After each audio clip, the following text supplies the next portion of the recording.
Yes, St George's Day. I was born near Shrewsbury on St George's Day, 1945. 15 days left in the war in Europe, though nobody told me at the time. But yeah, it's a long time ago now, isn't it? But yeah, I'm a poor, proud Salopian.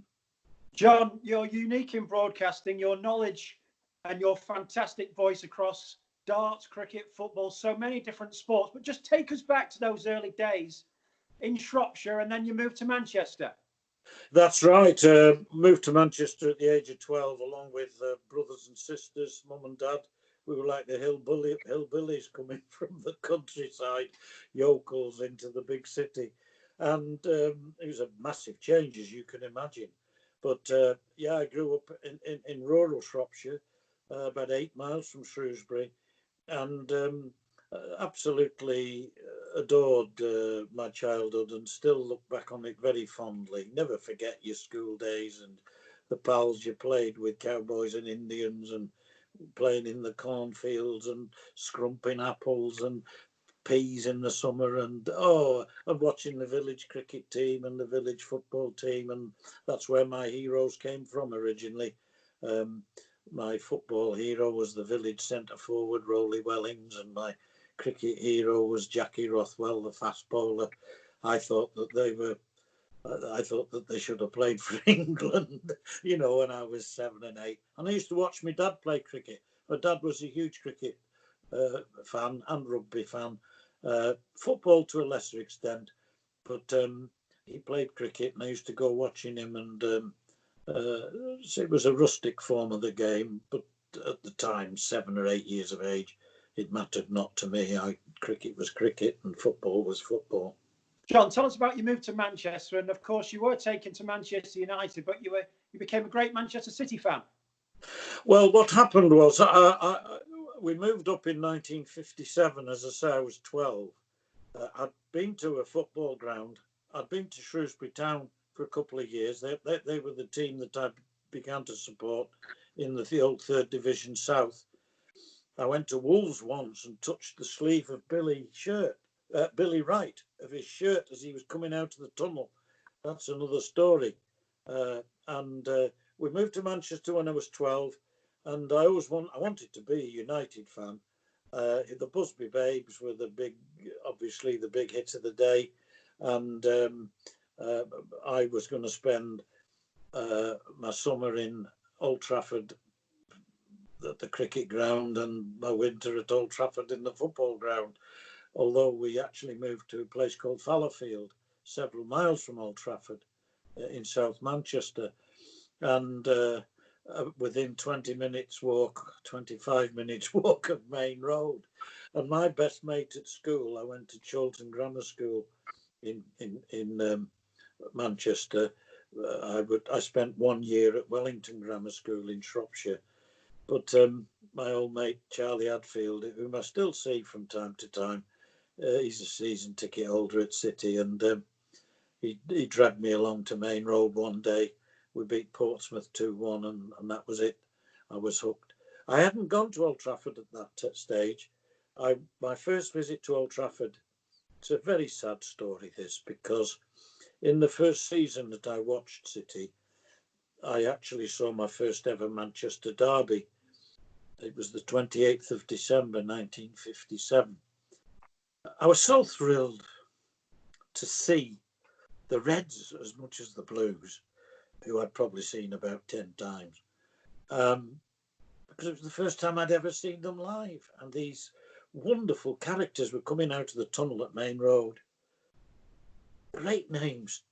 Actually, Tommy Taylor didn't play that day. He was injured. But great names. I mean, obviously Duncan Edwards and Roger Byrne, Dennis Violet, a very young Bobby Charlton. All these wonderful names, and they came out, and I sat on the shoulders of a United fan because my dad wouldn't let me go on my own.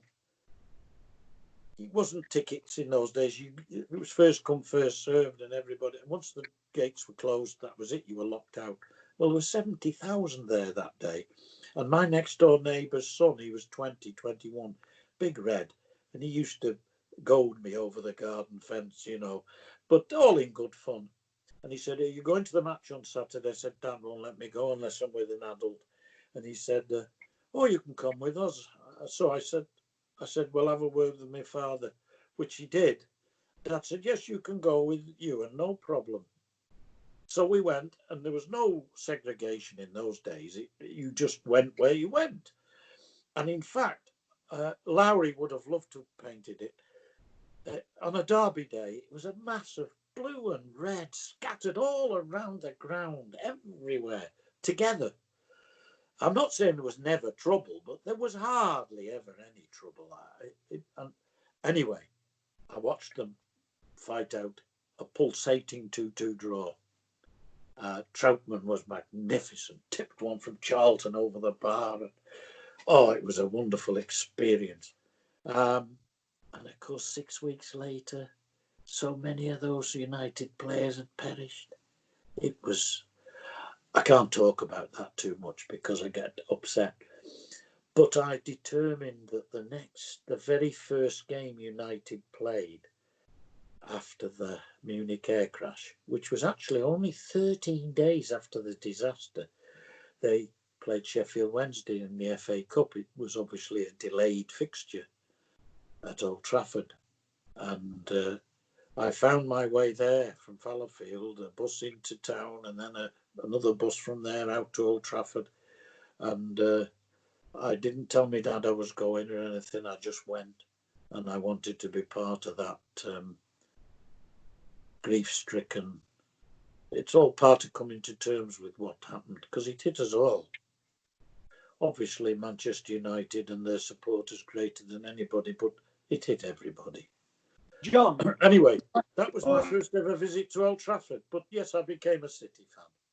Now, before you got into broadcasting, and you've had a career of over 30 years in broadcasting, you spent a number of years in teaching. Yes, I went to Edgehill Training College in Ormskirk, had a great time, and played for the football team, college football team, and the college cricket team. By then I was playing club cricket and amateur football. Never forget your days as a youngster playing in the Sunday League and the Lancashire Amateur League on a Saturday afternoon for the school on a Saturday morning.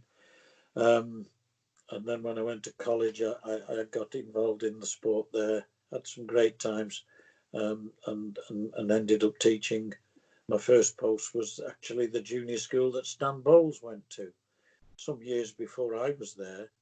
But the headmaster said Stan Bowles used to come here as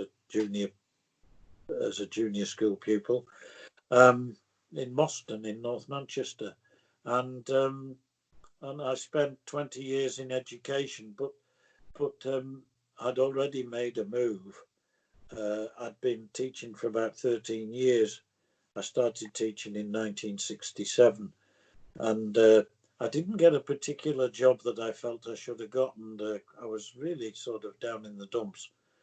And I wrote to the two local radio stations in Manchester, BBC Radio Manchester and Piccadilly Radio, the independent station. And Piccadilly Radio said, "Come in and see us." And I did an audition. And they said, "What do you know about Speedway?" So I said, "Oh, Bellevue Aces." I said, "I go there." It was a white lie, to be honest. Everything I knew about the Aces was what I read in the Manchester Football Pink. But I followed them.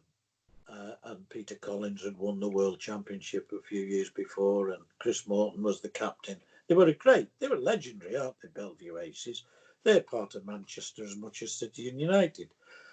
And so they said, "Oh, we'd like you to go and cover Bellevue Aces for us on a Saturday night." So they were at home every other Saturday. And I made a huge sacrifice because I was 35 at the time. And I was still playing cricket. But I couldn't say to my club, "Well, I'm only available every other week," because every other week I'm going to do Speedway. So for that duration, I actually had to give up playing cricket, which meant a lot to me. But I got my foot in the door, and although I carried on teaching for another 7 years till 1987, Piccadilly Radio, Richard Keys came to be head of sport there, and he got me into doing football. And I remember my first ever game. It was Chester City against Northwich Victoria in the FA Cup, bit of a local derby. And we were covering Northwich Victoria, local to Manchester, far more than Chester was. And so I was following Northwich Victoria, who were actually player managed by Alan Oakes, a big favourite of mine. But he's played more games for Manchester City than any other player. And I saw his first game in October 1959. I saw his last game as a professional footballer in 1982, because that was the year I was given the job of following Northwich, and they lost at Scunthorpe. They beat Chester in that game, and then they went in the next round. They played Scunthorpe at the old showground, and I went there to cover the game, and they lost 1-0 to a late goal. And Alan Oakes said, when the day Northwich get knocked out of the FA Cup, I retire. So I saw his first game in 1959, City versus Chelsea, 1-1. Jimmy Greaves had a penalty saved in the last minute by Burt. And I saw his last game in 82, 23 years later, legendary Alan Oakes. So I got into doing football as well, and used to be John Gwynne, Piccadilly Sport at Gig Lane, at Herndon Park, at Springfield Park. This week we're at Boundary Park, all the parks in Greater Manchester. John, just listening to you there, your voice is always full of character and full of enthusiasm, and I think that's why people love your broadcasts. Just when did you realise? When were you first told that you had a great voice for broadcasting?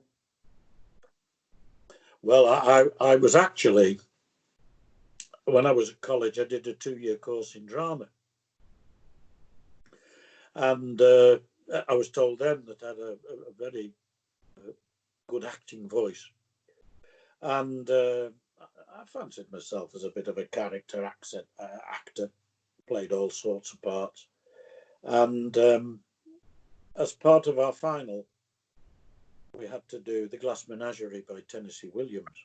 And I played the part of Richard Wingfield, a sort of Southern American. The way it goes, like you got to go down to the old delicatessen and get the grub. You got to get the grub in. And I played this rather sort of schizophrenic character. A difficult part, but we rehearsed it for a long time. It was part of our assessment. And this professor, I suppose he was, certainly Dr. Crane came up from the Royal Academy of Dramatic Arts, known as RADA, of course, to assess us.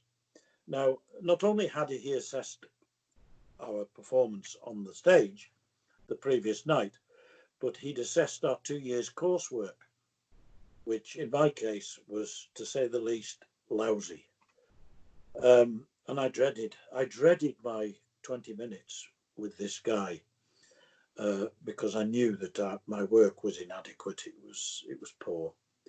And a few of the others went first. There were probably about 14 or 15 of us in the group, and mostly females. There was myself and Roger Lancaster and one other guy. And eventually it came my turn. Knocked on the door. Come in. And I said, I'm Dr. Crane from. Shook my hand. I said, yeah, John Gwynne from. Yes. And he spent the next 10 minutes going through my coursework, and I went down and down and down and down, and almost felt like sliding onto the table. And I knew he was right. I just knew he was right. I was prepared for every little bit of criticism. And then he closed the file, and he just went, now we come to last night. And he said, there's a place at RADA for you if you want one. And he looked at me like that. Well, although I was 22 and a grown man, I was actually quite immature. I was, the reason why at 75 I only look 50 is because, at 25 I only looked 15. But I really was immature, and instead of saying, that'll give me a week. Can I have time to think about it? Speak to my tutor, Mr. Peddle Smith, and speak to my parents. I just said, oh no, my parents wouldn't allow me to do that.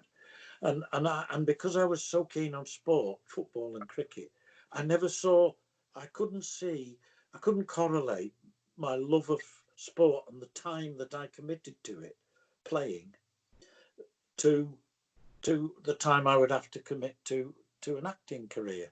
So I immediately said, oh no, that's not for me, Andrew. And I think back and think, how stupid were you? It's not every day somebody says there's a check for whatever, which was the equivalent. There's other people have to work really damn hard to get to somewhere like RADA. And I realised later, there was this guy absolutely over the moon with my performance as Richard Winfield, and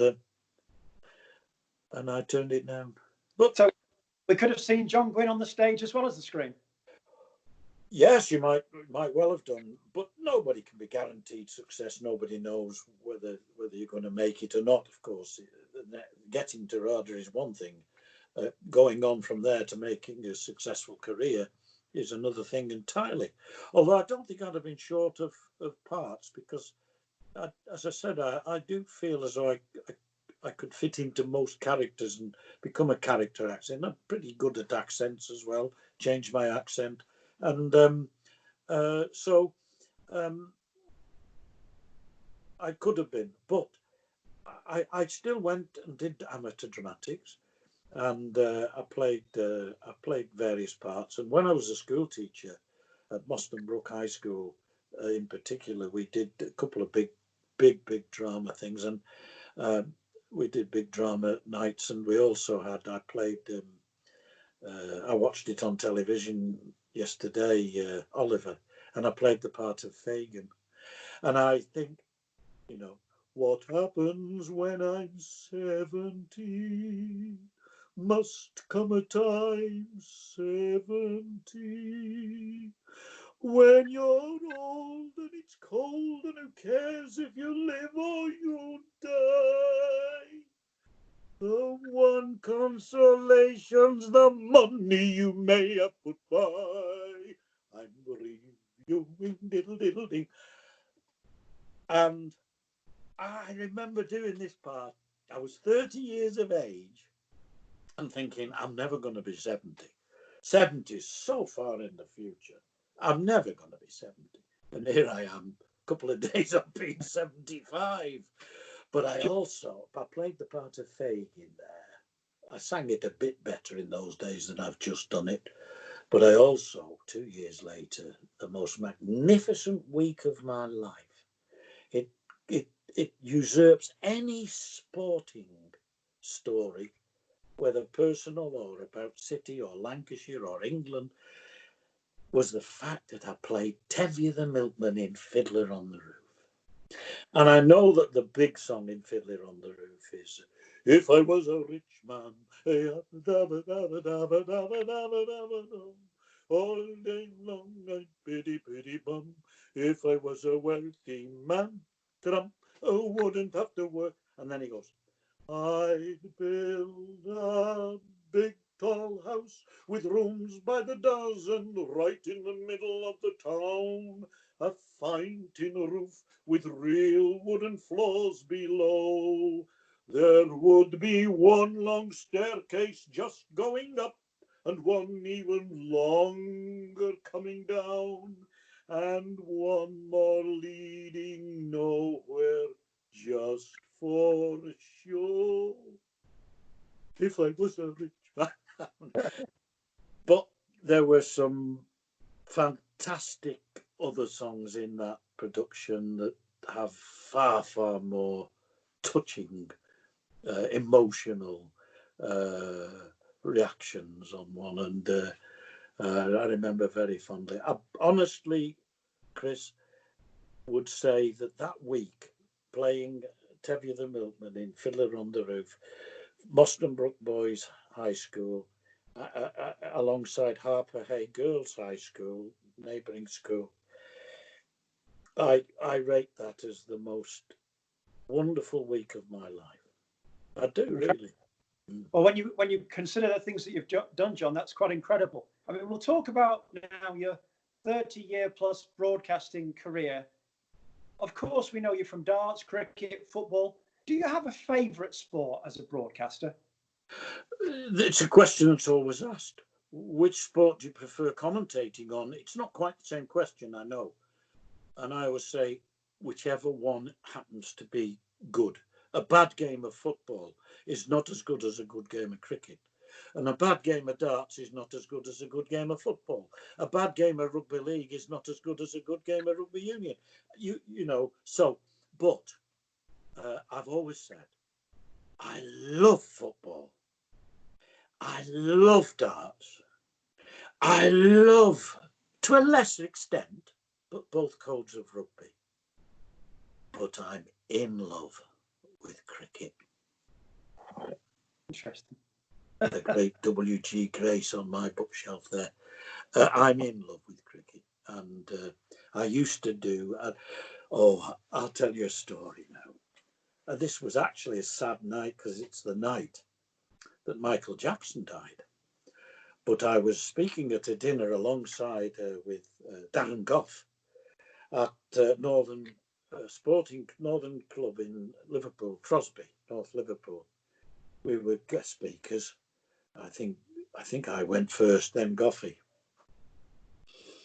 And I do a John Arlott. Now, younger people will not know who John Arlott is, but John Arlott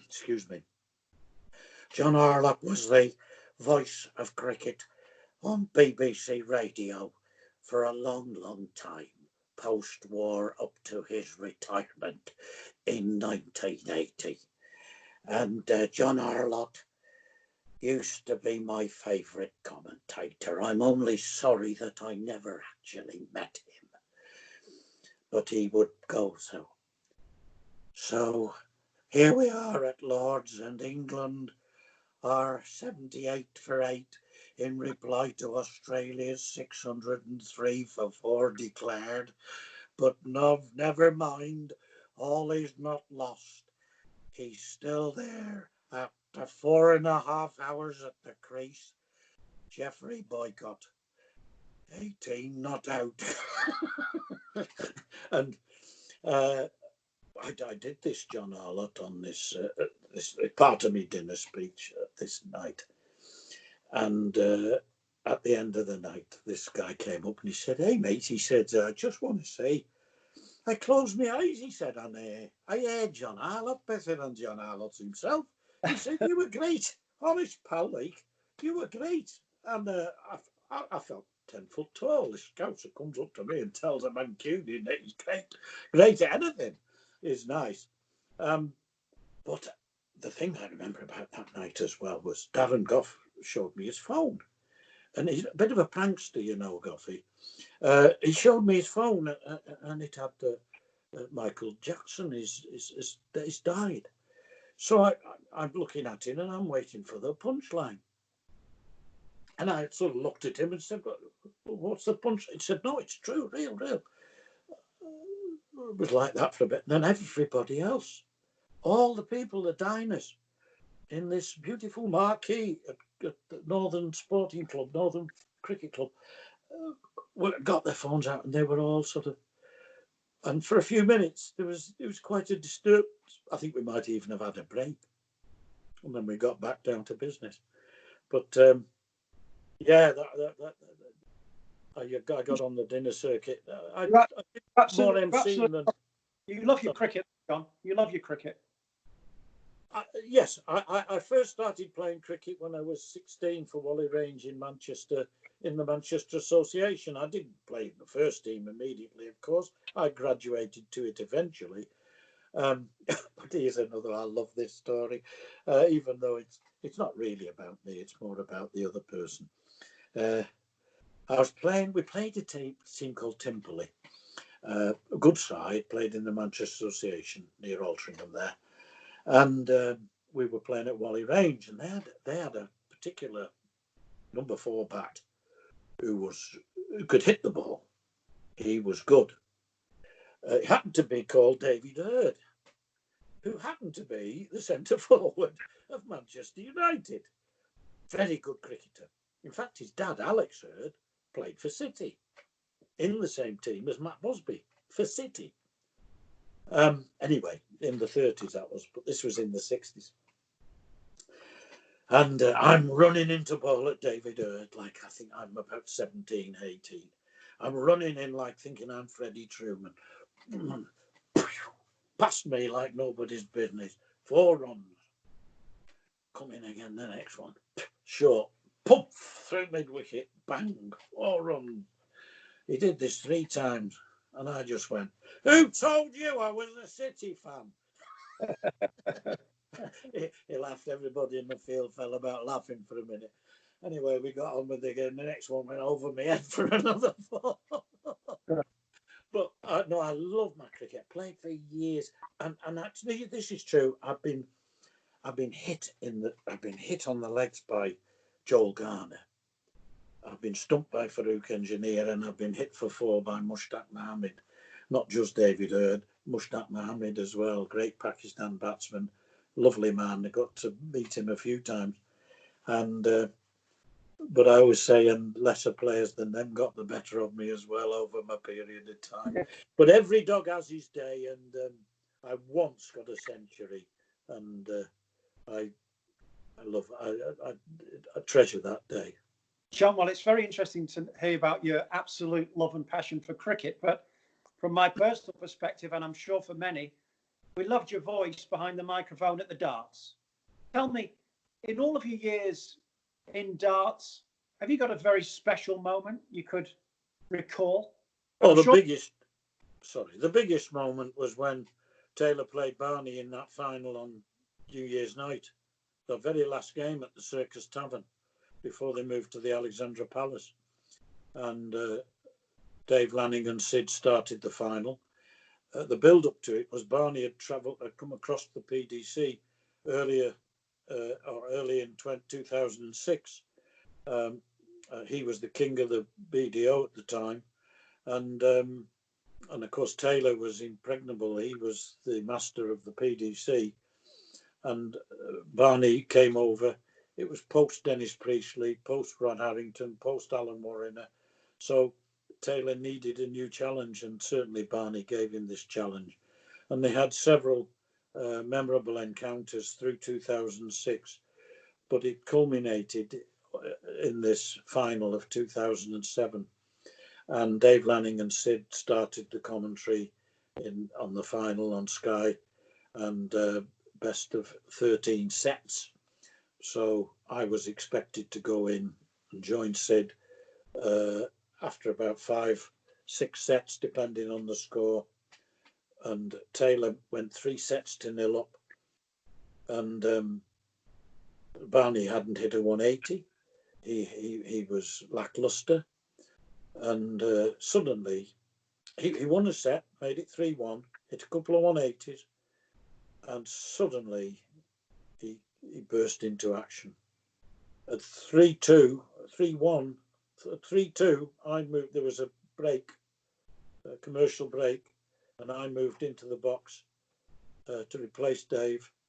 And Sid and I saw it through the next 8 sets to the culmination, 6 sets all, 2 legs all. Now they'll play. They have to win by 2 clear legs up to 5 apiece, and if it gets to 5 apiece in legs, then there's a sudden death playoff, and that's exactly what happened. It had happened in 2004 when Taylor played Kevin Painter, and Kevin Painter had a chance to beat Taylor, but he didn't. But this was bigger because of the context of Barney coming across from the BDO and being Taylor's main antagonist. And so they pulled off for who throwing first in this one leg. Taylor hit the 25, and I remember Barney was asked, does he want that dart left in, taken out? I think nowadays they have to take it out, but in those days, and Barney said leave it in, and dart went in the bull, so it meant he had the throw, which was vital. And I remember That's the most important bullseye that Barneveld will have hit in his entire career. I remember saying it vividly. And he kicked off. Taylor, either with his first or second visit, I haven't researched this, hit a 180. And that turned the leg round. But what did Barney do? He came straight up and hit the 180 himself, which turned it back round in his favour. And I think I said something like, that's the most important maximum that Barneveld will have hit in his entire career, etc. And Barney have actually won a tense leg, a very tense leg. And that was it. That was it. And Sky used this for many years afterwards at the start of their programmes. I said, he wants tops, and he gets it. And Barneveld is the champion of the world. And there's this Barney like this, and he goes down and he can't believe it. The most remarkable darts match that's ever been on television. And there have been some crackers. One or two come close to it, but that is the one. And that's my darting memory. But there was another when Sid was wonderful with words. Absolutely wonderful. Great to work with. I think we bounced off each other well. Everybody worked well with Sid. But I think he and I were particularly gelled. We certainly worked well together.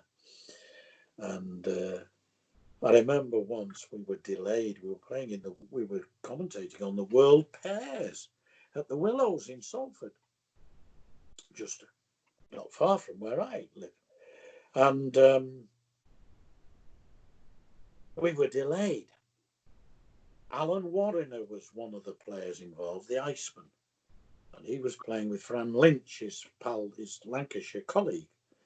And they were playing against, I forget whom now, but anyway, we were delayed because Sky on that particular channel was showing live ice hockey from Nottingham. It was the final showdown. It was the big night. And it was Nottingham Panthers, I think, against Sheffield Steelers. And it went into what they call overtime. So a message went up. The darts will be on live as from 11 instead of 10:30. We'll be going to the darts. So we were delayed. And when they did come to us eventually, I was able to say, well, from the hockey on the ice, we now have the Iceman on the hockey. And Jeff Stelling went, John Gwynne, he said, you should have told me that. He said, I would have loved that line. He was joking. He said. And then Sid went, I wish I'd have said that, Johnny boy. And I was always felt highly complimented when Sid would knock me. He was a little blighter for doing this, nudging you all the time. And I always sat on his left, so I always got bruises there. And he would always go, if he wanted something to say to you on his mic, if ever he said, I wish I'd said that, Johnny boy, I felt that was a great compliment. But my most memorable moment with Sid was at the casino rooms in Rochester, Kent. And it was the World Grand Prix, the second showing of the World Grand Prix, I think it was in 1999, before it moved across to Ireland. And Phil Taylor was playing Rod Harrington in the semi-final. And our commentary box was not very far away from the stage. So if we raised our voices and the crowd was relatively quiet, we possibly could be heard by the players. And Taylor, it's the tournament, as you would probably know, with the double start. And so Taylor kicks off with double top, treble 20, 160. Next time he comes up, gets a 180, 340, wants 161 for the 9 darter. Never been done in the double start. at that time, it hadn't been done in the traditional game, the conventional game. Taylor was the first to do it on live television in the UK 3 years later at Blackpool. But so it had never been done. And Sid's next to me and he's going, Taylor got the treble 20. There's only one way you could get the 161. Well, there's only one way, but one route really, the treble 20, treble 17 and bull. You have to finish on the bull.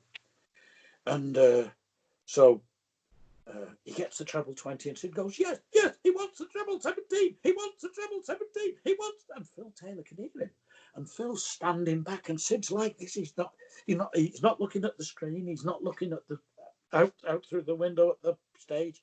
He's down. He's so excited. And I very quietly had to go, Sid, he can hear you.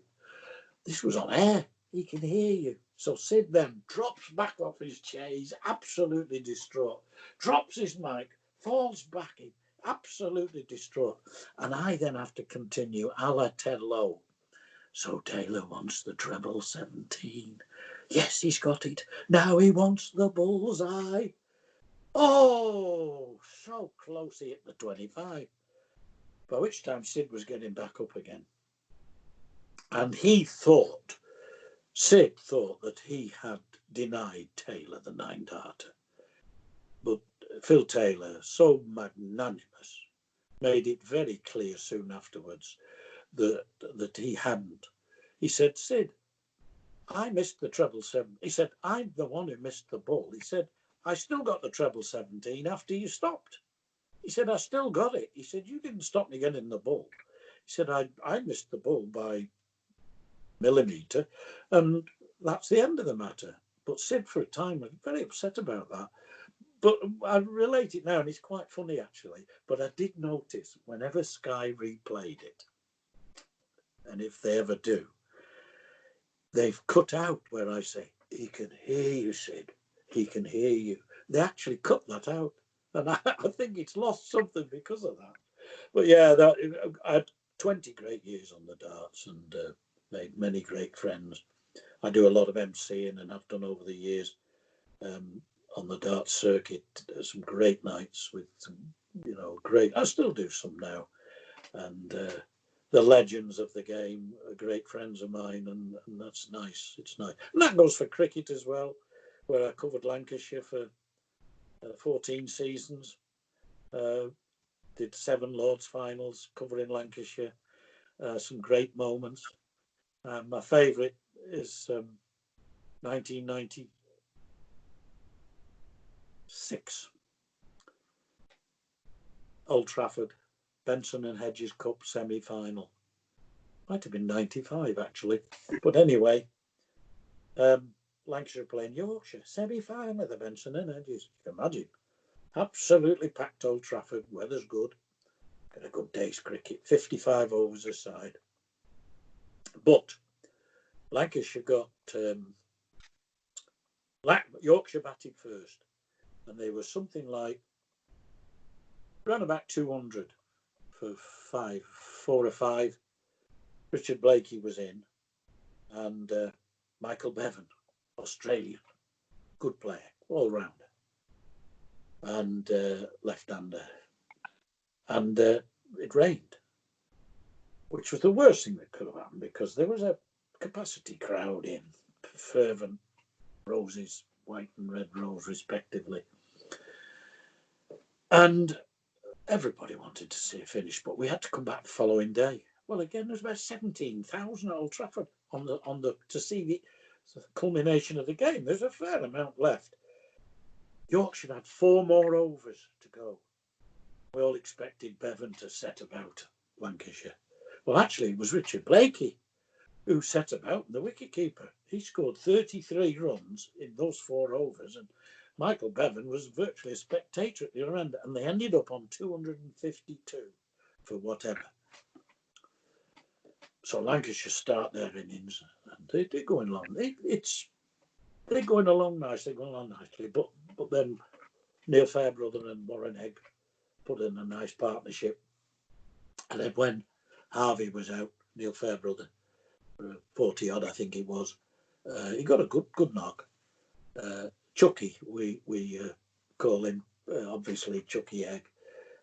Warren Egg, great lad, wonderful wicketkeeper, still at the county there, and working on the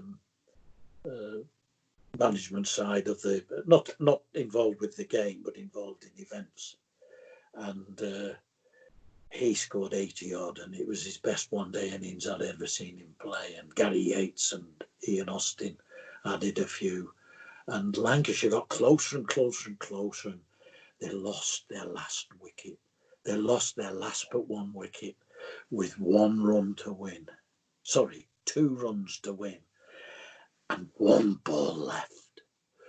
And who strides out from the pavilion? The tall Lancashire fast bowler, Peter Martin, digger, walks out to the middle. And I think Michael Vaughan was the Yorkshire captain, and he set his field there. Obviously, so many within the circle, so many outside. And digger, I think it was Yates who was with him at the other end. He had strike. Well, the bowler, the Yorkshire fast bowler, Chris, anyway, the Australian, played for England, but he was Australian. Anyway, he came into ball, and digger just hit this ball, and head down, they went heads down and ran. He said, as soon as I made contact with the ball, I knew that I'd made a good contact, but I didn't know where it was going. If it had gone straight to a fielder, they'd have been run out, it'd have been tied, or Yorkshire would have won. But they managed to get the second run, and the excitement of that was unbelievable. In a semi-final, Lancashire, Yorkshire, and absolutely wonderful. Wonder Craig White. Craig White. Should remember, because Gwynne means white in Welsh. Yeah, so happy memories. And I suppose my best footballing memory would be, as a commentator, would be Oldham going up from the second division into the top flight, the first division as it was then, but then the year after it became the Premier League, you were promoted in 1991, winning the old second division with a penalty kick in the very last seconds of the season to come from 2 down against Sheffield Wednesday to beat them 3-2. But even greater than that was the year they stayed up in 93. They needed 9 points from 3 games. They were Villa away, who were with Man United challenging for the first ever Premier Division title. Then they had Liverpool at home on the Wednesday night. And then they had Southampton at home on the last day of the season. They had to get 9 points from those 3 games and hope that Crystal Palace got no more than 1 from their last 3 games. Even if Oldham had won those 3 games and Palace had got 2 points, 2 draws or a win, Oldham would have gone down. Went to Villa, May the 2nd, Sunday, televised match. I was commentating on Radio Manchester, Villa Park. And I know Ron Atkinson very well, and we talk about this from time to time because he doesn't like to be reminded of it. He said he thought Villa were going to win the title. He genuinely thought Villa were in with a great chance. He thought they'd do United. Anyway, on this day, lowly Oldham won 1-0, a little Nick Henry goal. So they're still in it. Wednesday night, Boundary Park, the atmosphere is fantastic. Full house. Admittedly, it's only about 17,500, 18,000, but it's special. All the Scousers at one end. Oldhamites. They call them in rugby league ruffians, don't they? But, well, the football's virtually the same. And they beat Liverpool 3-1. And on the same night, Palace were playing Man City down the road at Main Road, 10 miles away. And they drew 0-0. So Palace got that point, but they still needed another if Oldham were going to win their last game. And on the Saturday, Oldham were at home to Southampton and Palace were away to Arsenal. Well, of course, you can hear all the Oldham fans saying, oh, they're going to give them Arsenal. They'll give their London pals a point. They'll let them have a point, you know. No danger. They'd got this conspiracy theory that one London club was going to help another one out. Couldn't be further from the truth because Arsenal won 3-0 and Oldham beat Southampton 4-3. They had to win. And after Matt Letizia had scored a goal with about 5 minutes to go to make it 4-3, Joe Royle, who is such a super guy and a great, great friend, Joe Royle, he was a nervous wreck. He said, I never want to go through that again. And that was a miraculous escape. Sunderland have done a similar thing since. And I remember when Fulham did a very similar thing, when Roy Hodgson was there. And they were 2-0 down at Man City at the Etihad. I think this was 2008, with 20 minutes to go. And if they lost, they were relegated. They won 3-2, and they went the rest of another 4 or 5 games, and miraculously stayed up. Well, this Oldham one was exactly that. Brilliant, brilliant. We've been talking for 45 minutes, a full half of football, and we could quite easily talk all day. Some wonderful memories. You've got an incredible catalogue of sporting excellence in broadcasting. Before we conclude, though, John, I just want to make everyone aware that I'm putting a link at the end of this video because I know you're raising money for your 75th birthday for your very good lady wife who very sadly passed away in 1994, and you're raising money for Cancer Research UK. Yes, obviously, it's a long time ago now since I lost Margaret, but there isn't a day goes by when I don't think about her. I don't get as emotional now as often, maybe at a birthday or on a wedding anniversary, times like that. I can perhaps think back rather more emotionally. But yes, she died of ovarian cancer, and so because it's my 75th birthday, it would be nice to be able to support what is a very worthy cause. And let's be honest, at this particular time, so many charities are suffering because they're unable to raise the funds that they would normally be able to do so. Well, in normal circumstances, I'm sure with all of your friends and your family that you have, and there are many, many, many of those, you would have had a great 75th birthday celebration. Once we get out of this lockdown, I'm sure you'll make up for it with a celebration. But John, from myself and everybody that loves you within sports broadcasting, we just wanted to send our very best wishes for a great 75th birthday this week. Thank you very, very much indeed, Chris, and I've really enjoyed myself.